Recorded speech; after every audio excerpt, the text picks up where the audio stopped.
Hello and welcome everybody to our webinar. My name is Aline McAdams. I am a people manager at Singular. I started at Singular last year, yes, in the middle of a pandemic. So that's one of the reasons why I'm very excited to talk about this topic today. I'd like to introduce you to my coworker, Lauren Kuhn, who's a senior people manager at Singular. Lauren, would you like to introduce yourself? Sure, thanks, Aline. Hi, everyone. As Aline said, my name is Lauren, and I'm the Senior People Manager for Singular USA. I've been with Singular for almost a year now, but I've been working in human resources for over 10 years. Throughout my career, I've held a variety of generalist jobs with usually a focus on employee benefits, compensation, and HR information systems. I'm very excited to be helping co-host today's event, and I'll send it back over to you, Aline. All right, so today we have a very interesting and exciting topic to talk about, mainly because we have a fantastic lineup of panelists. So before I start, I'd like to introduce you to Rebecca Rady, who's a product lead at Shifts, Delphine Carter, who's a CEO and founder at Bolo Solutions, and Brianna Donahue, who's a system analyst at Singular. Brianna, since you are from the house, part of the Singular family, would you like to introduce yourself first, please? Sure. Hi, everyone. So as Aline said, my name is Brianna Donahue. I've been a business analyst at Singular for the last 6 months or so, working as a release manager for PNC Bank, and I'm currently located in New Orleans, Louisiana. Thanks, Brianna. Next up is Rebecca. Would you like to tell us a little bit about yourself? Sure. Hi, I'm Rebecca Grady. I am a products lead at Shift5, a cybersecurity company in Washington, D.C. I've worked at a couple of startups in Birmingham, Alabama, and made the transition about 4 months ago to this new role. All right. Thank you, Rebecca. And Delphine, could you also introduce yourself? Yeah, I'm Delphine Carter. I am based out of Birmingham, Alabama, where I started Bolo Solutions, and we help women stay and return to the workforce by matching them on our platform with companies offering flexible role opportunities. Great. Thanks, ladies. We're thrilled to have each of you on the panel for today's discussion. So, Aline, take it away. Yep, absolutely. So today we'd like to discuss an issue that I believe we haven't heard enough of as we go through pandemic. The COVID-19 pandemic suddenly unleashed a wave of innovation unlike anything we've ever seen. It forced organizations to accelerate the adoption curve overnight, putting the pace of their digital transformation into overdrive. According to McKinsey & Company study, digital offerings have on average leapfrogged 7 years of progress in a matter of months. This means that teams had to work overdrive, and although we are already looking forward to a post-COVID-19 reality, the questions that are still remaining are, how did these teams manage to deliver digital transformation of products for organizations in such a record time? How women in particular coped with this new situation that we're all living under? Yes, that's correct. Let's start by understanding your experience when the pandemic was declared. You know, we were all working our everyday life, going to the office, and then others like Aline and Brianna, they were starting a new job, and we all kind of knew what could come, but didn't know to what extent. So Delphine, how was your experience when the COVID-19 pandemic was declared? You know, how did your organization adapt to this unprecedented situation? Yeah, so it was chaos for a little bit. So I think everybody was like, oh my gosh, what's going on? Batten down the hatches. For me and a lot of the people on my team, it was also, part of our everyday was sending kids to school. And then we were not sending kids to school. And it was trying to figure out, how do we keep them from missing opportunities? How are we going to get them on these new online digital tools? So it was balancing the professional and then the personal requirements that we had. But as a company, we started, we just kind of we took a pause and said, how can we still get these women to represent their best selves when there's businesses that are in such in turmoil? And so we helped guide businesses on how to interview people for remote positions. We helped guide businesses on how to implement their own data issues, right? So if now Brianna needs to work from home, are they really set up for her to VPN? And so we could help guide them on what is the type of person that you need to help you make sure that your data is accessible from the cloud and also incredibly secure. So we ended up having to make sure we could guide businesses on allowing these women to work remote. And then with the women, we had to help them figure out, how do you balance a 2-year-old that's back there asking for something and no longer has childcare with your work demands? Yeah. Okay. Yeah. You. As you talk, I'm like, my mind just like the whole movie in my head, and it goes back to the months that we've all lived through those situations. It was. Yeah. I mean, people weren't ready to make the same hires they were. Nobody knew what their cash flow was going to look like. So it was very much, we're just going to like freeze and then watch what happens. Yeah. As we pointed in the introduction, digital offerings have on average leapfrogged 7 years of progress in a matter of months. So Brianna, this question is for you. How did your team manage this whole unprecedented situation? I think a lot of it had to do with being really open in terms of communication, making sure that any concerns or issues didn't go ignored, and just keeping teams connected in as many ways as possible. For me personally, like our team, we have a one-on-one with our manager. Everyone does once a week, and that way we can be really transparent in terms of any concerns that we might have or any issues that could come up. And then that way we can be readily able to adapt to changes so that we can keep the business moving as well as possible. Yeah. Does anybody else from the panel have additional comments regarding, how your team managed just that digital leapfrogging, as we said, pushing pushing everything so quickly forward? I think another thing that people had to kind of get through and understand is how to onboard in a new perspective, a completely new industry. Usually, you walk in, you have a computer sitting there waiting for you. Now you have to send computers to people's houses. When I started a new job, they were sending a monitor that's massive. And so getting all of these things and almost like building your own supply chain for all the tools that your employees are going to need. And then also, how do you make it a little bit special? So one of the things that Shift 5 did when everybody started was we all got boxes that were just kind of a swag box. And it really made that joining the team feel a little bit more special than just kind of like hey, here's your computer and we'll talk to you on Slack. Like, Oh, that's great.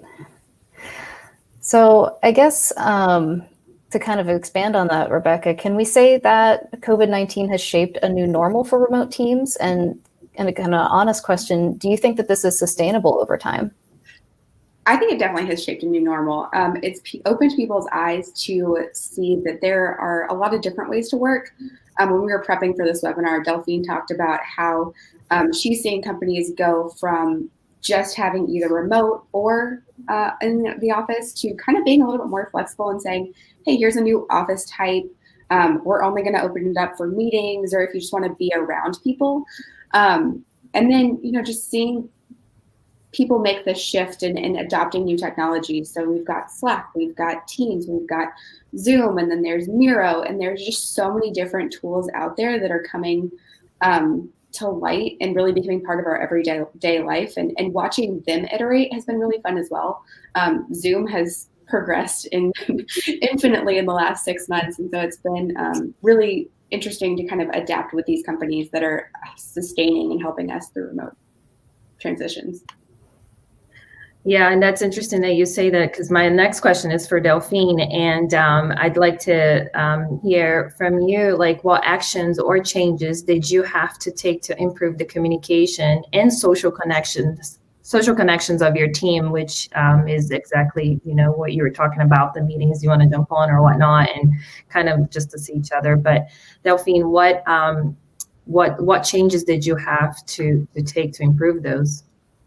We had to, it's funny because we have always been remote, but the pressure of what was going on around us made you want to check in on people more. It made you want to converse more. And so what ended up happening was we'd always use Slack, but then we started using Slack for a little more personal stuff. And then it was figuring out, like, not putting in rules, but understanding now that we're using Slack for more broad situations of checking in on each other, and like all of us updating on, hey, how was your day today? What's going on over there? That you almost have to put some light rules around Slack. And it's not a rule like you must only use it for this, but it's understanding we've got to keep some of these channels clean and super simple so you can go back and reference them, but we need to keep the engagement here. So it was using the existing tools, but realizing that we were using them for more personal things and allowing that to happen. There's a reason why during the pandemic, there's a lot of women that did have to leave the workforce, but we also saw a lot more women jumping into the C-suite.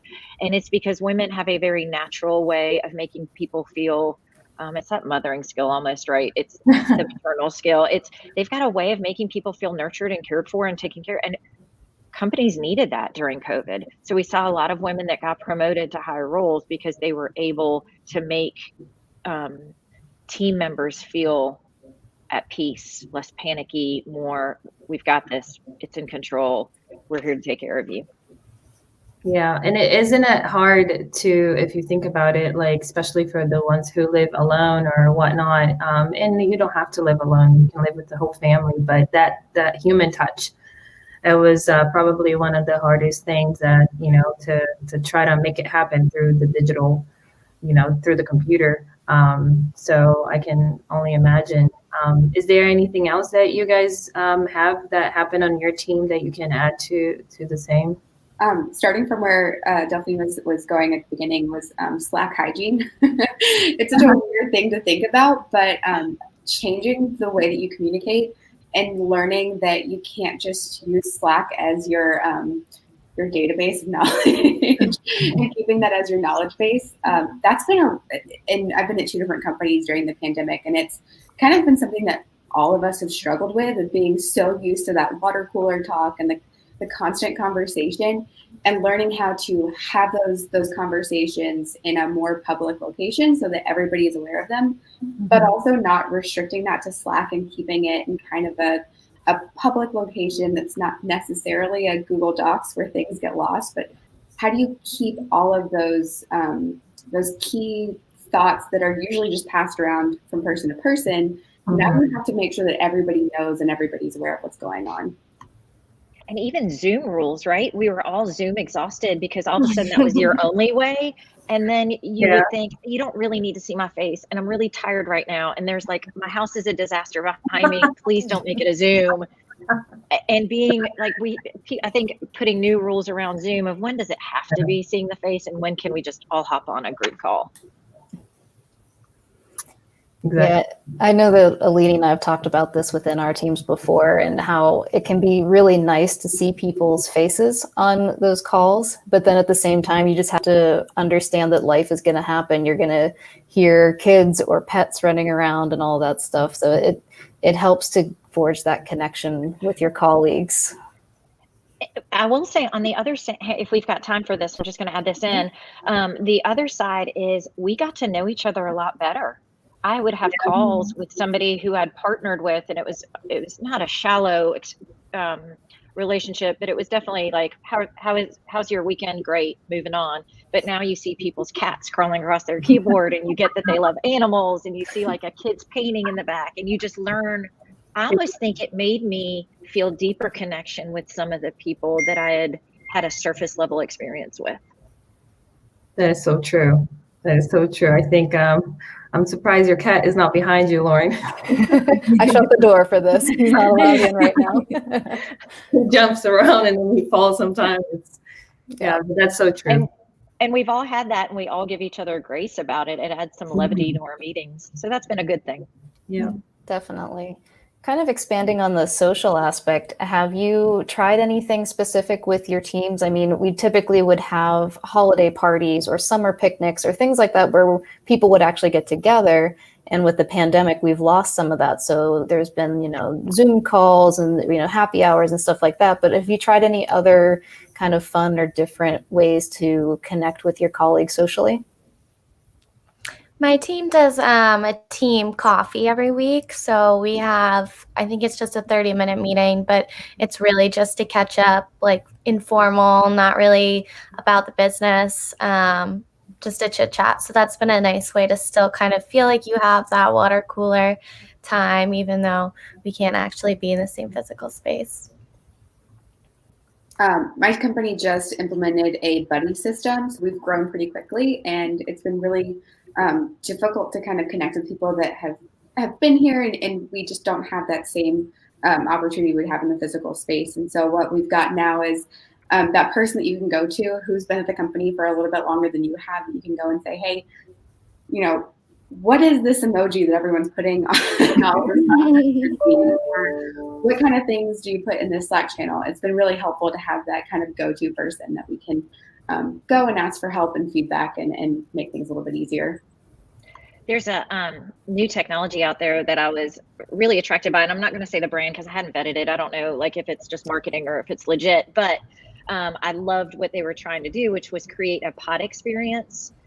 Basically a virtual pod. So you could also have like a virtual water cooler section. So if I needed to take a mental break, I could go to the virtual like water area or coffee area and just kind of hang out there. And anybody else who was like, I need 5 minutes, I'm just going to go check out who's in there. And so they were trying to recreate those office accidental collisions in their solution, which I thought was pretty genius. Yeah, I agree. So I wanted to talk about something that we probably have, vented with a mother or girlfriends or coworkers, family members, whoever. And this is the transition and like what happened and related to work-life balance. So we're all living our life normal back in March, right? And then suddenly everything stops. Suddenly schools are closed, daycares are closed. And my question is for you, Rebecca. I understand that you have a young son at home. So if you don't mind giving us a little bit of a walkthrough, like when that happened, daycare suddenly called you and say, hey, we're not taking kids anymore. And then you found out that you have to work from home and take care of your child at the same time. And how it looked like then and how it looks like now. Yeah, of course. So it was actually pretty crazy. The day before the pandemic, and I can't even say like it's the day before it because it all just kind of happened. But I remember at my last company, we were all kind of like, do we come back in next week? Do we keep going? And we all kind of made this decision of like, okay, we're just going to work from home for the foreseeable future. We were thinking like, oh, it'll be 2 weeks. It'll be 2 months. It'll be 6 months. And it just kind of kept continuing and going. And so my son's daycare actually had an in-service. And so that one day is I had to kind of figure out, okay, what am I going to do? I have to work, but I also have to watch him. And so I had a babysitter come. And then I remember looking at her like midday and being like, hey, what are you doing next week? What are you doing for the next 6 weeks? And kind of, talking through what are the protocols you're doing? Like, are you wearing a mask? Is anybody in your family a healthcare provider? Like, what kind of things are people doing? And so it was such a weird transition and change for me to go from, I'm so used to just kind of, my husband took my son to daycare and I would work from home and everything was kind of like good and ready to go. And so we were really fortunate. We have a couple of girls behind our house that they came over and they would trade off. And so they would do virtual school and one would come for 3.5 hours and the other one would come for 3.5 hours. And they would just kind of tag team and say, okay, you got lunch. And so my son and I would have lunch together every day. And for a couple months, that's what happened. And then slowly we kind of got through all of that and his daycare opened up. We kind of sat down and weighed the pros and cons and decided to send him back to daycare, which has just been such a great thing for him and been super helpful for both me and my husband. But kind of like making that change and making that decision was such a weird. Yeah, you have to think about it because you're like, yes, it will be good, but yeah. But there's a pandemic going on, so we ended up doing that. But it's been really strange, kind of continuing to work from home and continuing to sort of join on a new team and make that transition. But it's been working, so. Yeah, there's a lot of us out there who, like people with 4, 3, 5 kids, and yeah, it's you had to make something work. Definitely.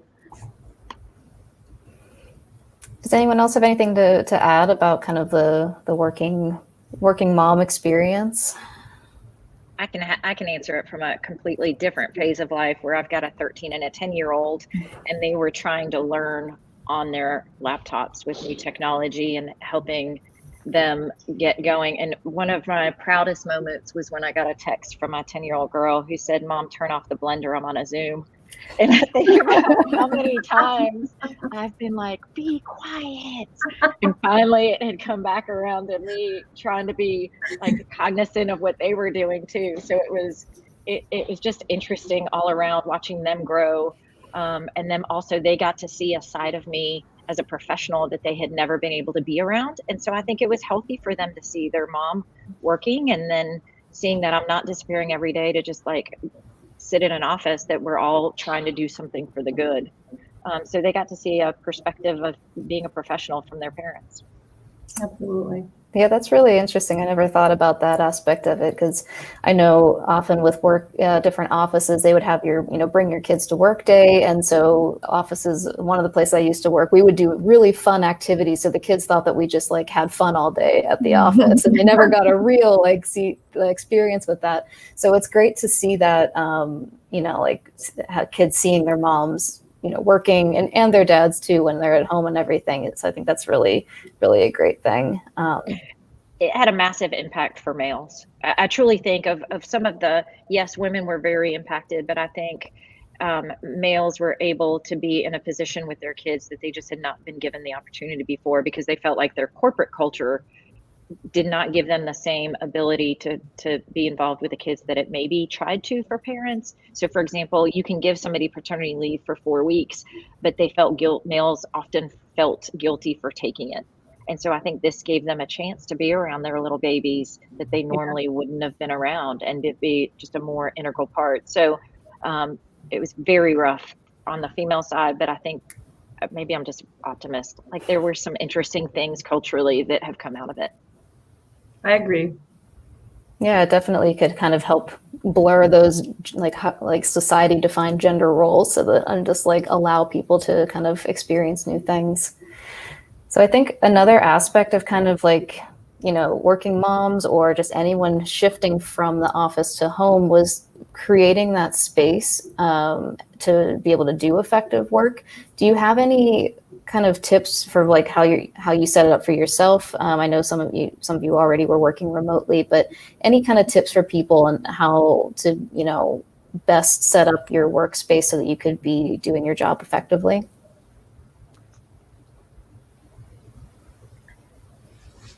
I know for me, like when I first started working from home, I would be working maybe from my kitchen table or something, and I realized that wasn't giving me enough of that separation. So it was really helpful to have like a desk set up and keep myself in a separate room, just so I really have that space to focus. And the changing the environment really helps you change your mindset as well, I think. Yeah. One of the best things that I heard is we aren't working from home. We're actually living where we work. And so it's important to like create that separation, whatever cubby hole you can find, and to make it feel warm, but separate from, like I even put pictures of my kids directly on that desk. So it felt like I was at the office, it's whatever you can to just make sure you still have that office feel. I actually got to the point where I had to like close the door on work. I had a whole setup in our kitchen area and like stand-up desk, and it just got to the point where I would walk by and I'd be like, oh, I'm kind of bored, like might as well pick up something. And my work-life balance just completely went out the window, and it was working all the time. And I felt like I could never just like cut it and say like, okay, time to walk away, time to go do something else. So I now have a door. Close the door on work and say, we're done for the day. Yeah, I think that's a great point of having that door to not only shut out, the distractions when you're working, but to be able to close that door when you're done for the day and say, okay, it's family time now. Like because it's so easy to just keep checking your email or, just keep going back to it. So. Yeah, it's pinging you every time a new email comes in. And if it's right there, you're going to go look at it. Right. Yeah, to be honest, I have like crazy times. For example, there are times during the day that if I have to do something, but then, like my time is a little bit messed up, but in the beginning it was a little bit more messed up. Now it's like, I'm like, all right, I have to like keep it a time. So try to keep it like with the clock, at least make it as normal as possible. But I definitely hear you when you hear an email coming through, you like itch yourself to go look at it.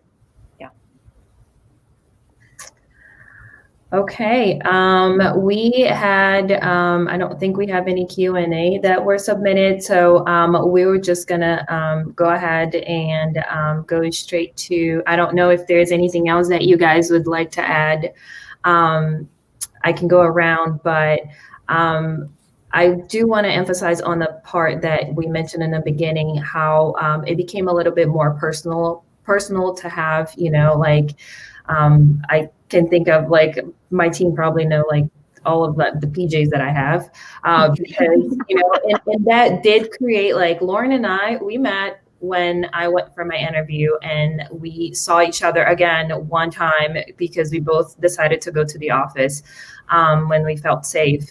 But we have such a good interaction that you would think that we've been like friends for a long time. But I think it is the fact that we're just, we're home and we're, it's almost like I welcome you to my home. Like I'm welcoming you guys to my house right now. And you can see, my living room and that's, which something before was completely personal. You wouldn't do that or no, I'm not going to invite so-and-so, but now you have to, you have no other choice other than, inviting the person to your house. So, okay. So I think Bea said that we have a question. Can I give a quick shout out to Sure. all of the restaurants and grocery stores and all the support systems that pivoted on their apps and created a digital experience for us to be able to just keep supporting them and to keep getting food in and just to keep the whole supply chain going. So Absolutely. I thought that technology growth was amazing. Yeah, and how fast they had to, turn around and think about it and just do that quick. Yeah, absolutely. I'm with you. So we have a question. So how do you foresee work after the pandemic? It can be to Delphine or whoever wants to, or Rebecca, whoever wants to take it on for first. I'll say what we're seeing from the people that post jobs on our platforms and come to us to help them find talent is they are much quicker to offer remote, but they're also saying, and Rebecca talked about this too, they're also saying that if you need people, we've got space for that too. So like go work remote, that's okay, but we can also maybe start giving you a stipend for a coworker space, or we can just keep our offices, maybe downsize them, but keep them open for the people that do better around each other. So I think things are going to blend back together a little bit more to where people work at their best, which is a wonderful thing to happen. Yeah. I was reading an article the other day that was talking about kind of the phases of remote work. And there's the first phase where you kind of replicate your office experience at home, and then you sort of slowly, gradually kind of transition, and then you work in a kind of asynchronous manner. And one of the things that I love to use now is Loom, and I will continue to use it as long as it's around. But I've seen like such a great transition of being able to go to a coworker and, sometimes I work after my son goes to bed, or sometimes they work, in the their early morning because that's when they're awake. And so me being able to give them a question and then give them context and then kind of say, hey, when you're available, please take the time to respond to this in the best way you see fit. I feel like we just have such better conversations because we're not completely boxed into those, you work 8 to 5 and then you go home and you don't work at work again. Yeah, absolutely. Do we have, we do have another question. Do you think it will be possible, the question is so small and it's hard to read, but possible mixed model, office home, I guess, working from home.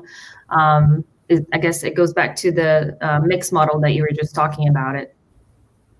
It makes me wonder how our home building is going to change. Like, what are the homes going to be set up like, and where it's not just you're filling in a spare room with your office space, but just kind of, I feel like there's some architect who's going to come up with some really creative way to have a home office that is not just like a bedroom that's converted, that's just, I feel like there's going to be some great blend there, and even office spaces that are less officey and just, it's more of a blending experience for the social engagement, because the people who are showing up, that's what they're looking for. So I think it could be like an architectural result that comes out of this, but I do think it's possible. Speaking of that, have you seen the backyard pod, the backyard office pod? She shed. Yeah, that was my favorite thing at the beginning of the pandemic was the people that were kind of like making the phone booth you could just put in your backyard, and that's where you would work. Interesting. There will be a lot of changes. What do you think, Brianna? Yeah, I was looking at it more like maybe there's going to be some balance between working from home, like partially during the week, and then having maybe 2 days that you're in an office and then 3 days that you're at home, something like that, to try to find some balance there, integrating both. So I don't know. I think it's definitely possible to have a combination of the two. Yeah, I think it is true. That's where it's going towards, so we have another question, I think. I think the last question that we have, and we'll give time for each of you to respond to it, is, what is your wish for 2021? We'll start with Delphine. Okay, so I've got like a snarky wish, and since you guys are technology leaders, I need each school system to have somebody who can help them pick their tools that the kids are using, because our school system, bless their hearts, they're great educators, not great software technologists. And so some of the software that my kids were using was pure junk. Frustrating experience for everybody involved. So my wish is that school systems really focus on having a technology lead at each school system to pick the right tools versus like whatever vendor says is best. That's my snarky one. And then the real one is, I think 2020 was so many highs and lows, so many. Mm-hmm. But if we could take some of the amazing moments that came out of those lows, where we were further educated on people who were held back, or where we could be stomping on equity, if we could take some of those great things and say, okay, I learned that in 2020 and shame on me, but now 2021, I know exactly what to do. I can make this better. Yeah. And real quick before we go to Rebecca, but isn't it the truth that seems like the schools were the ones who struggled the most? I don't know what you think, but I think like work and like companies kind of like picked up kind of fast, and they did what they were supposed to do, but the school system was a little bit behind. That's my opinion, but 100% true. I work at the local high school occasionally, and we were talking to the teachers in their engineering department, no less. And one of the things that they kept talking about was just how it wasn't just in-person teaching, and it wasn't just online teaching. It was learning how to balance everything. So they weren't just doing that singular lesson plan. It was a lesson plan for in-person and a lesson plan for online, and just watching them struggle and like trying to figure out how we could help them and we could work with them to make it a little bit easier, help them find the right tools, Delphine, that are, something that actually works for their problem instead of just kind of the first something that's available for the solution. I think it was really hard to watch them struggle, and it was really hard to know that like we were almost thriving in unfortunately in a pandemic, but we were doing really well. And then watching people who are educating our future children and kind of seeing them struggle was really difficult. Yeah, they probably were like they had a lot of budgets too that they had to, keep up with, which, kind of goes different from the companies. But sorry, Rebecca, I didn't mean to take away from you from 2021. No, my hope for 2021 is just that we bring a lot of the hopefully the pandemic behind us, ready for that. But let's try and bring some of those things that were normal into 2021 and into the future. I mean, we sat down and had dinner as a family more often. We sat outside. We connected differently. And so I think that if we can just continue all of that, stronger family relationships, stronger opportunities out there, I think that'll be really awesome. Yeah. What about you, Brianna? Mine might be a selfish personal one, but I really miss traveling, and I have a lot of family and friends who are spread out. So I hope once we're past everything, like I wish traveling to be more accessible, more possible soon. Awesome. I think we came to an end, everybody. This was really nice. Thanks for, the panelists who were like amazing. Delphine, Rebecca, and Brianna, thank you for your input. This is a situation that we're all living under, and we are all on the same boat. That's the simple truth. So it's really nice to hear perspectives and to hear this side of technology, how important it is. If you have anything to add, Lauren, I just want to say thank you. Yeah, no, I think this was great. Thanks so much to our panelists for joining us. Yeah. All right, guys. Thank you. And we'll see you next time. Thank you. Thank you. Thanks. Bye-bye. Bye.